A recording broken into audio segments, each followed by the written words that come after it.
AI safe है लड़कियों के लिए? शायद नहीं। तो स्टार्ट करते हैं अपनी वीडियो को। अस्सलाम वालेकुम programme army, this is me Rohit Diwan. Today's my topic is deep fake. हम सब आज़ाद हैं और हमारी आज़ादी को बहुत से टाइम हो चुका है। क्या हम रियल में सब आज़ाद हैं?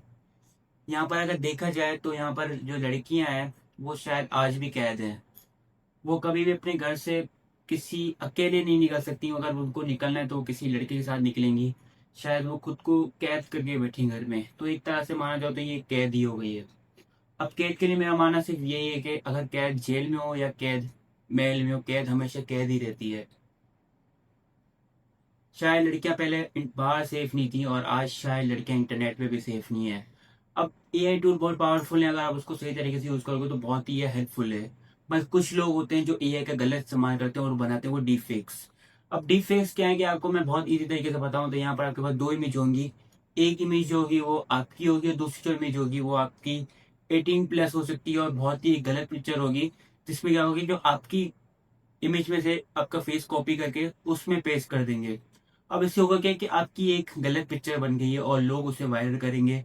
और शायद फिर वो जब आप देखोगे तो आप उसको शायद आप भी ना पहचान पाओगे कि सच्ची में फेक है कि रियल है। बट आप जानते हो कि ये चीज फेक है, पर आपको पता है, पर आप दूसरे लोगों को यकीन नहीं दिला सकते। और शायद सोसाइटी इसमें उस लड़की को ब्लेम करती है और शायद उस घर वाले उस लड़की को ब्लेम करते हैं। क्योंकि मैंने एक आर्टिकल पढ़ा जहाँ पर एशिया में बहुत सी लड़कियां सिर्फ इसी रीजन की वजह से अपनी लाइफ को लूज कर देती हैं। और वो चीज़ पढ़ के मुझे बहुत दुख हुई, क्योंकि मेरा भले मेरी वो बहन नहीं थी, भले वो मेरी लाइफ पार्टनर नहीं, भले वो मेरी बेटी नहीं है, बट इन फ्यूचर अगर मेरी भी बेटी होगी, अगर उसके साथ भी ऐसा होगा तो मैं तो उसे सपोर्ट करूंगा। बट हमारी सोसाइटी और उनकी शायद उनकी फैमिली ने उनको सपोर्ट ना किया है और शायद उन्हें अपनी जिंदगी कुर्बान करना ज्यादा आसान लगी उन लोगों को समझाने से ज्यादा। तो यहाँ पर गलती किसकी है, वो डीप फेक बनाने वाले की या उस सोसाइटी की? क्योंकि गवर्नमेंट को हम अभी कंसीडर कर ही नहीं सकते अगर आप उसको रिपोर्ट नहीं करोगे तो। यहाँ पर एक दूसरी चीज एजुकेशन भी आती है। शायद हमारी लड़कियों को ऐसी एजुकेशन दी नहीं गई कि वो उस चीज को कैसे टैकल करें। उनको ये भी नहीं पता कि हमारे ऐसी अगर हमारे साथ कोई चीज हो जाती तो हम कंप्लेन कहाँ पर करें। शायद इसी वजह से उस प्रेशर में शायद लड़कियां गिव अप करना कर देती हैं अपनी लाइफ में। और ये चीज सच्ची में मैं अभी खुद कह रहा हूँ तो मैं खुद इमोशनल हो चुका हूँ। मैं आपको बहुत खुद ही ये चीज बुरी लग रही है। और शायद उस लड़की पे क्या बेटी होगी तो शायद उसने वो स्टेप को लिया होगा।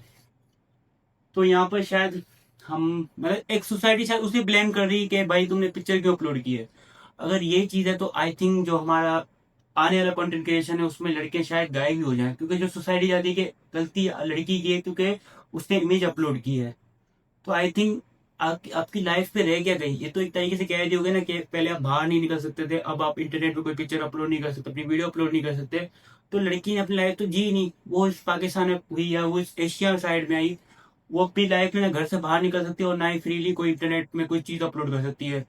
शायद हम अपनी लड़कियों को, क्योंकि मैं यहाँ पर मानता हूँ कि मेरी बहन और मेरी लाइफ पार्टनर और अपनी बेटी के साथ मैं कंसिडर कर रहा हूँ चीज ये। अगर हम अपनी बेटियों को, अपनी लाइफ पार्टनर को, हमने अपनी लड़कियों को education they the, skill they the, but हमने शायद उन्हें वो प्लेटफॉर्म कभी दिया ही नहीं है। तो यहाँ पर मैंने कुछ लाइन, हमने परिंदों को उड़ना तो सिखा दिया पर शायद हमने वो आसमान उनको ना दिया उड़ान के लिए।